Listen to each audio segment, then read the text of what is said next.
Project number 3, investigating surfaces. The first surface we are to investigate, f of xy equals x squared plus y squared minus 5, and we are on the domain between -2 and 2 for both x and y. So throwing that graph in a calc plot, we get this shape right here. And the interesting points that I picked out that I know are on this surface are right down here, the z-intercept, and then up here, these look like maxes. So point number 1, I know that these points are on the surface because the x and y coordinates are within the domain, so they do exist on the surface. So when x and y are both 0, plug in zeros, we get z is -5, our point is 0, 0, -5, that's number 1. Let 2 and 2 be our inputs, and we get -3, so we know the point 2, 2, 3 is on our surface, and then the same rules apply. We're just going -2, -2, and we get the same answer. So what do we conjecture? Now, the way that I took this was our lowest and highest points are critical points of a function. From Calc 1, we know that those are given when the derivative is 0. So notation might be poor here, but partial with respect to x is 0, partial with respect to y is 0, then that gives us a critical point. Now, I did not do this with these points because I already got them, but what I could show is, so we have x squared minus y squared, or is that plus? Minus 5. That's plus. So, I mean, we take the derivative with respect to x, we get 2x, set that equal to 0, tells us critical at x equals 0. Same with y, 2y equals 0. Now we know that y is 0, critical points. Those are our minimum right there. And then, I mean, we could take another derivative here and show that this is always positive. So to get max, go to max values on your interval. So that's 2 and 2, -2 and 2, or -2, -2. So now let's do some traces. Now we are in this plane right here. It's our whole next constant. So k, 0, 1/2, 1, 3/2, 2. These are our traces. We're only looking between -2 and 2, but we see that if we were to look from the side, we're doing something like this. Okay. Calc 1 techniques. Any local max or min value where x is constant, optimization. Let's take a derivative. So we take the derivative, 2y minus 1, get that. 2y is 0, so once again shows us critical points at y equals 0. Take another derivative that's positive, tells us that this is the minimum. We're always increasing on this interval, so then we just take 2 and 2. This is down here is another just explanation why we take the max x and y values. So then when we plug those in, now we can officially say that we know 2, 2, 3 is on our surface. Same thing, same k values. It looks like the exact same thing, so we do the same process as the last time. And once again, 2, 2, 3. Any relationship? Yes, there is. They are all extreme points on this surface. Now, f of -2, -2 equals f of 2, 2 equals f of -2, 2. Because we're working with quadratics, that's because right here, this gives us in our surface that property. So we know our minimum, x and y equals 0, This is 0, 0, 5. Then these are all of our little corners. Those are these points right there for our shape. All right, now we got another one. Now this is actually my favorite shape. I know that this is a hyperbolic paraboloid saddle, a Pringle, whatever you want to describe it as. No. So the next question asks, what are the points of interest, the relatively high or low points? A major point of interest from just looking at this graph, to me, right away, is the origin. Seems like something weird's going on there. And then our highest or lowest points really just depend on the domain, how far out we extend x and y. It'll just give us our different max and min values. But I really am interested in what's going on at the origin. So now we're going to hold x constant. And this is x equals 0, x equals 1, blah, blah, blah, all the way down. Now here, we take our derivative, -2.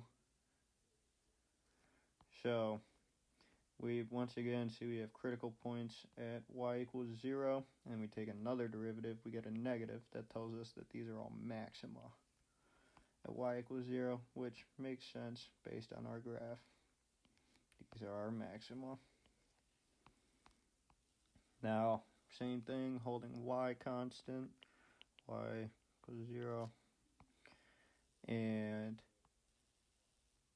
this is our function with y represented as a constant, so you take the derivative with respect to x, get 2x, set that to 0, x is 0, critical point again. Now we get a positive 2 this time, so these are minima, which, you know, if you start to look at these together, piece them together, looking at stuff like this, which makes sense. Makes a whole lot of sense. So, at 0, 0, 0, now, they are symmetric, but I feel like my key takeaway is that all slopes are 0 at this point. However, we do not have a minima or maxima, because if you look at it with respect to x, it looks like a minima, but with respect to y, it looks like a maxima. So this is definitely a critical point, but neither a max or min. I know the term saddle point based on personal self-discovery and learning, so might as well just say it, that's a saddle point. Now for this one, I did want to call it the center because we are completely symmetric about this point. But I don't know if that generalizes or if that is just because we have a basic x squared minus y squared. But, it does make sense. You look at it one way, it looks like a minimum. You look at it, or a maximum, you look at it the other way.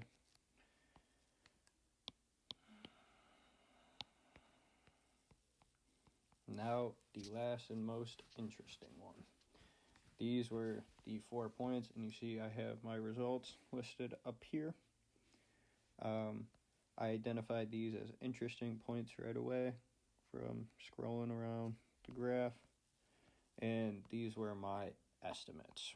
1, 1, 2.5, -1, -1. Those were a little bit off. However, these ones, not so bad.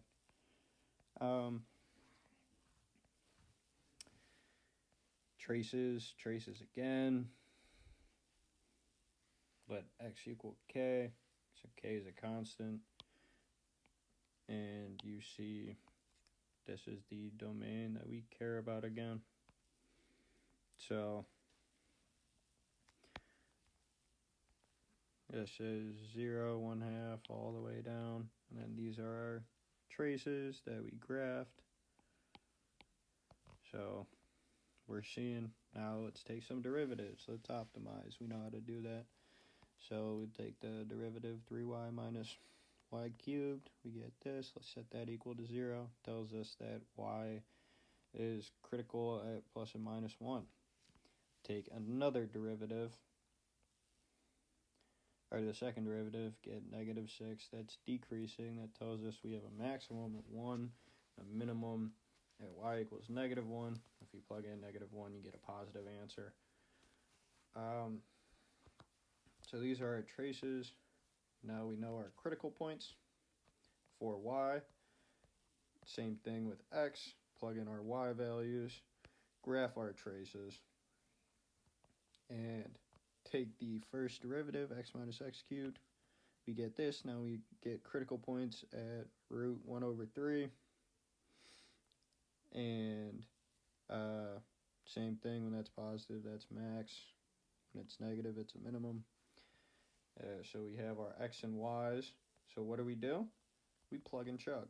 We just simply plug in our values, obtain our final numbers, and that gives us our points from the picture. So the inflection points of the traces gave us the corresponding x and y coordinates to further investigate, plug and chug, plug it in, get some numbers. So we can just look back. Now we know that minimum at negative 1 over root 3, negative 1, and that's what we attained. Max, and then we go all the way to the max on our interval, which is 2.5, 5 halves, to attain our other maximum value.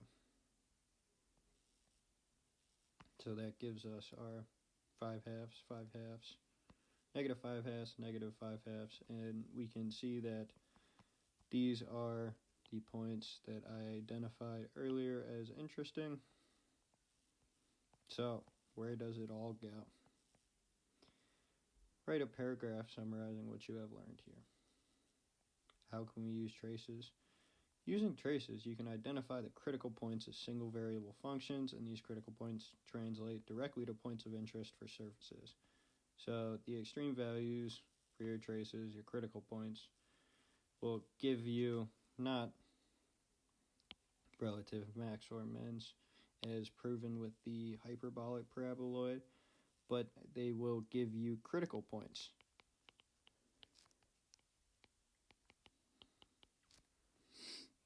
Which could be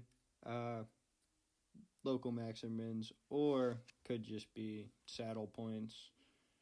Doesn't have to be a max or a min, but they do give you critical points, and they tell you where to look at your function. I conjecture, I'm sorry for the horrible notation, but the partial with respect to x is 0, the partial with y respect to 0, that will give you a critical point on your surface. That's the main takeaway from this project. Thank you for your time.